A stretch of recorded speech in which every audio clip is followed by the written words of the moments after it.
concepts, and then we will make a hands-on activity with you that you can take home and then practice that concept with your child at home. Pardon the interruption. Parents, please take your children to the cafeteria first to eat. From the cafeteria, they will be taken to the child care locations. The kindergarten through second graders will be in the library, and the third through fifth graders will be in the gym. Any children that do not attend Kingswood need to stay with their parent. Thank you. Okay, so the first concept that we're going to watch a little video for is main idea and details. This is a standard that is expected starting in kindergarten and going all the way through elementary school for the children to figure out what is the main idea of the text and what are some details that support that main idea.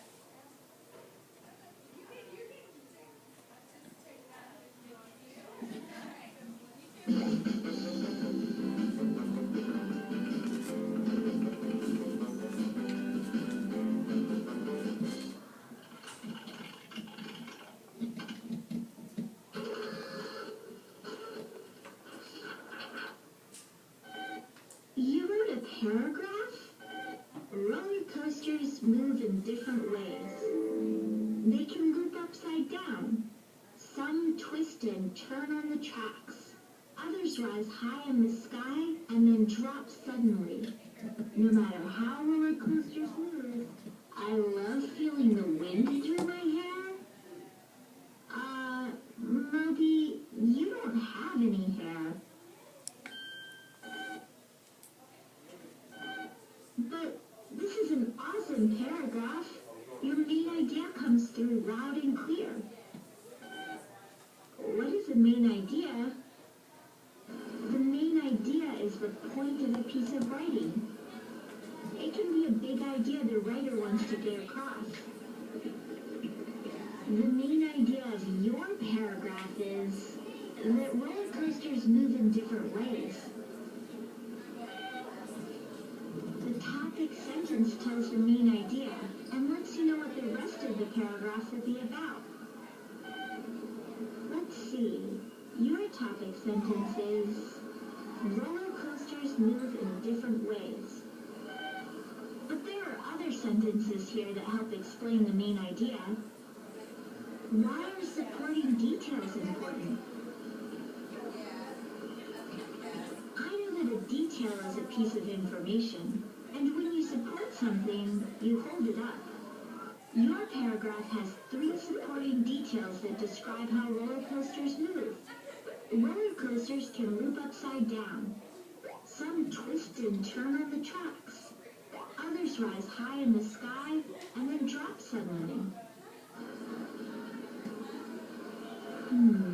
It's easy to find the main idea in one paragraph, but books can have a lot of paragraphs. How do you find the main idea in a non-fiction book?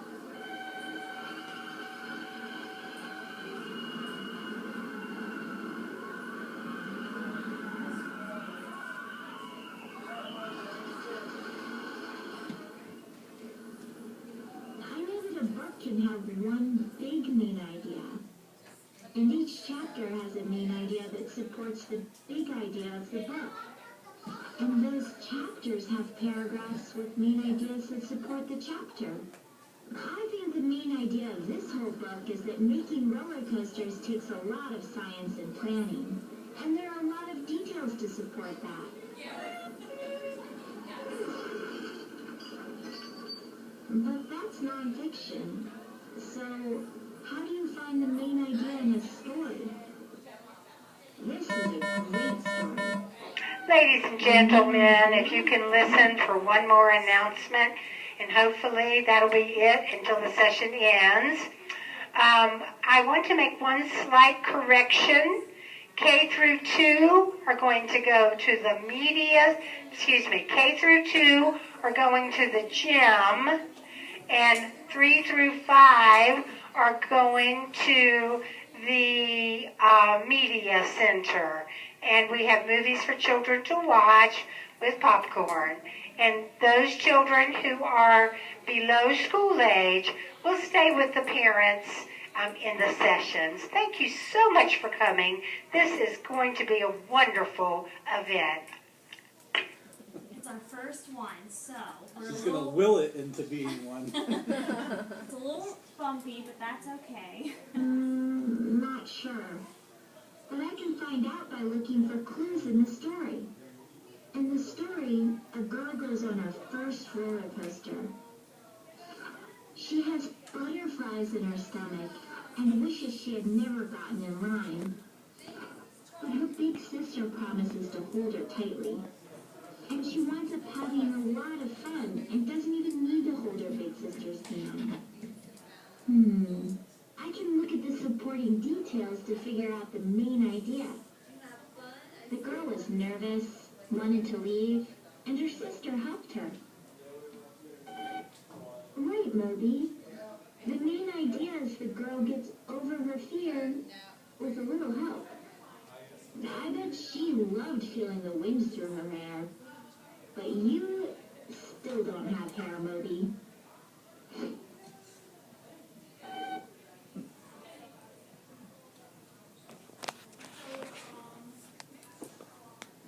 So this video came from a resource called Brain Pop, and it's something that a subscription that we use funding for to purchase because one, it's engaging. The children love Annie and Moby, and then it just does a really great job of explaining the concepts that they need to know. This is Charlie behind you. He's crying because I'm his mom. My husband David and Ben is in first grade, so they're here as parents too. So in front of you there's a baggie with purple rectangles and one brown rectangle, and then there are tracers on the plate. So what you're going to do is trace one cone on the brown paper, 3 ice cream scoops on the purple, and then take it home in the bag so that when you read with your child in the evenings, on the weekends, whenever they can, when they're done reading or throughout reading, they can determine the main We have idea. pencils and scissors all around here if you need one. They can determine the main idea and the key details of what they read. And then you can have that conversation, and when they find out the main idea, put the cone on the table, and then when we think of one detail together, add a scoop to the cone, think of another detail, add another scoop. And it's something that can be reused over and over to help them visualize what is the main idea and the details.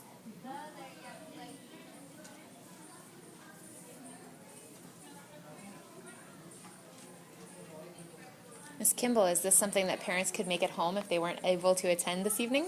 Yes, and we also can send extra materials home that we already have prepared.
You guys okay with your hands being on the Kingswood YouTube channel?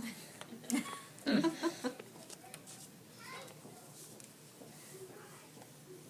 then if you want to label the cone with main idea written on the cone, and then detail, detail, detail on the scoops of ice cream.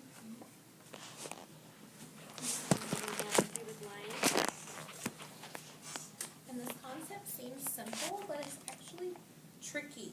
It's definitely one of the more difficult standards to teach and execute, because when the children are reading a full book, like you saw in the video, like, how do you find the main idea of a paragraph? Well, that's pretty simple. Check out the topic sentence first, and then usually that will have the main idea. But we read a lot of books in first grade, so how do you figure out the main idea of the book? And it takes a lot of conversation to come to that conclusion. The details are the easy part.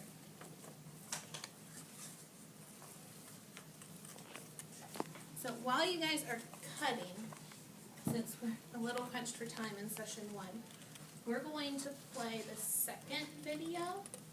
And this one is about retelling a fiction story, and the activity that we have to go along with that is almost fully prepared. So that's good. It's more of a just take it home activity.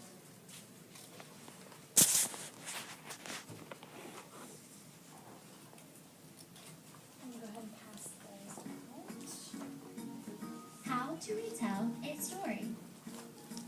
Retell means to tell the most important parts of a story from beginning to end.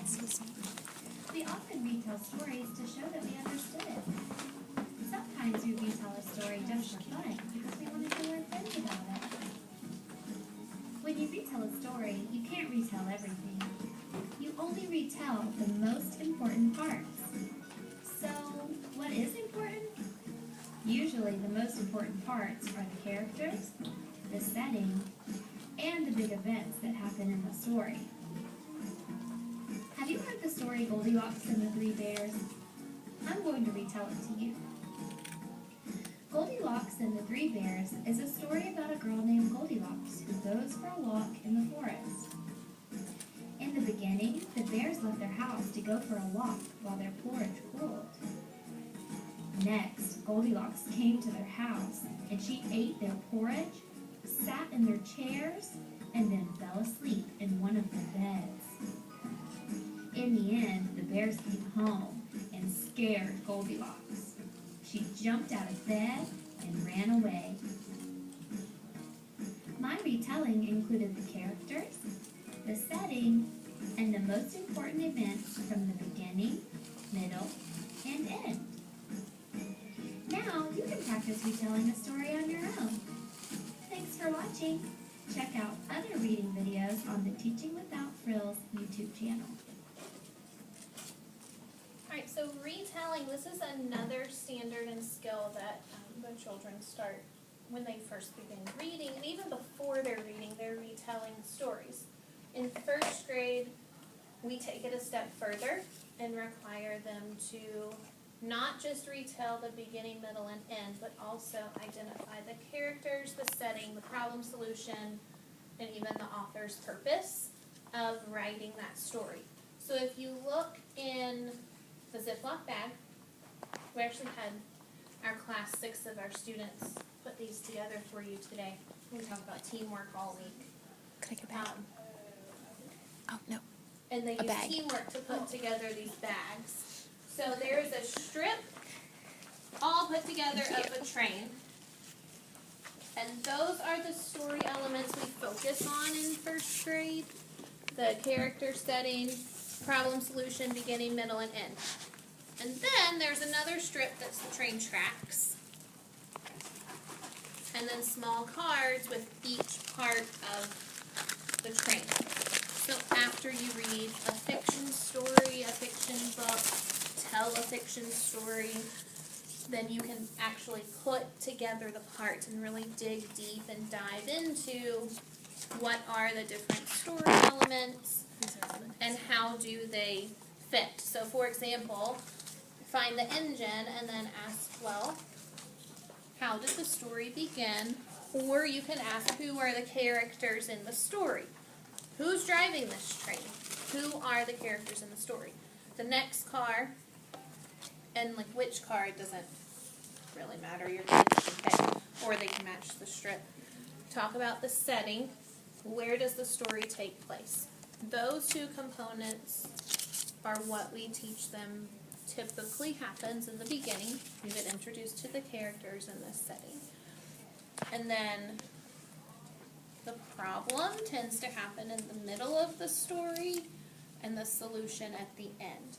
But this is a tactile way for kids to retell and remember to include all of those different details when they're retelling. And if they can include all the details when they're retelling, then when we're asking specific text-based questions, they have an easier time going back and finding the answers. And then all of the students will have the retelling train in the classroom, and that will be with them in their bag of books. So when they do a read to self activity or work at a teacher table, we're going to use this model for retelling. So it will, they don't know it yet because they're starting it tomorrow, but they will be familiar with the retelling train. Are there any questions about that one? Is that helpful? We keep the whole thing? Yes. Mm-hmm. Okay. Yes. It's very helpful. And then we still have minutes, right? Okay, 5 more minutes. According to my watch, it's 7. Let's take all 7. Okay, so this one, we're going to give you a bag of popsicle sticks. This might be more of a take home and make it with your child activity. A bag of popsicle sticks and the full list of all of the Letterland tricky words. These are the first grade sight words.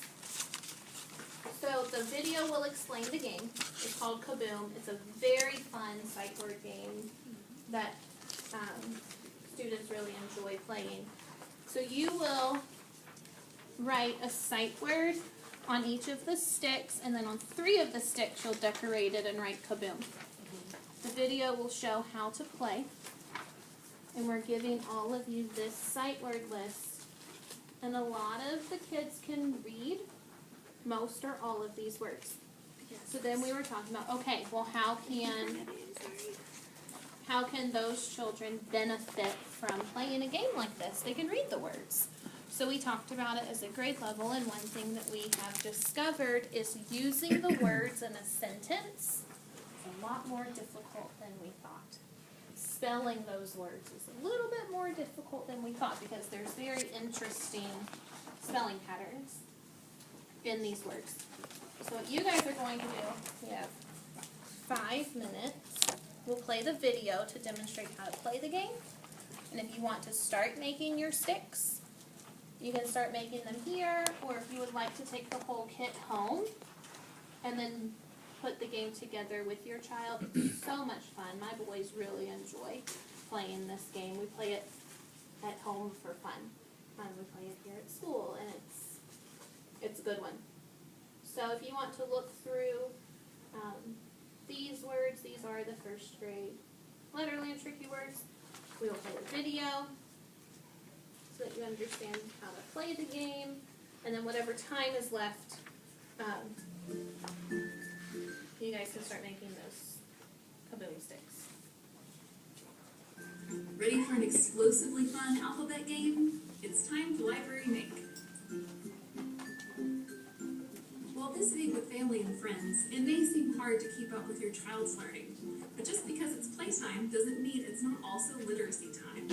For fun with young family members and friends, try this game. It's simple to create, easy to modify, and will have your child and their friends practicing letter and word recognition while having a great time.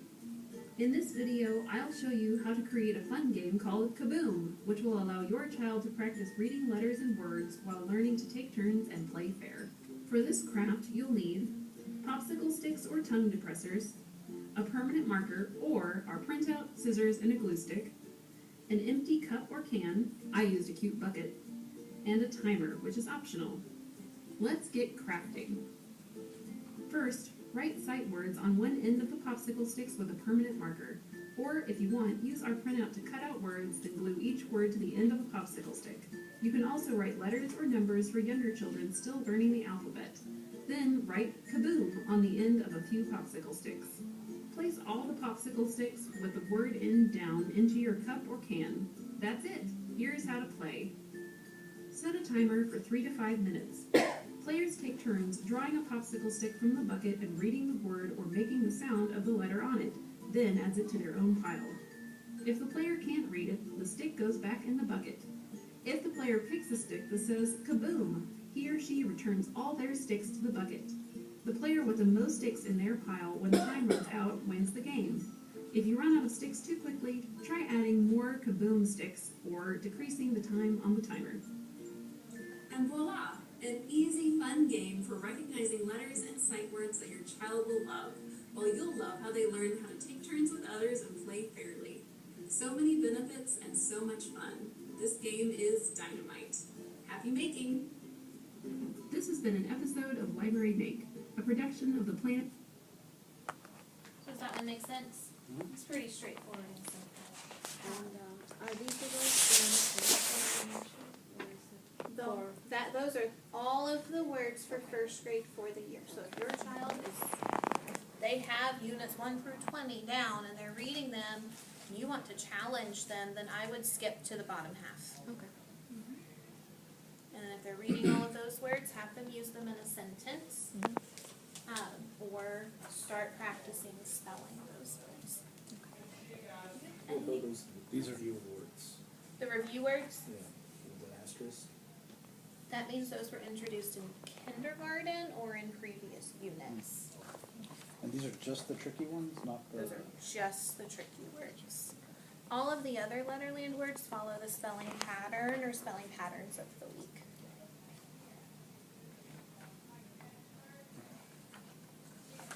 And then I know another session is starting, so if you want to stay for another session so you can make your activities, or if you want to take them home, that's totally up to you.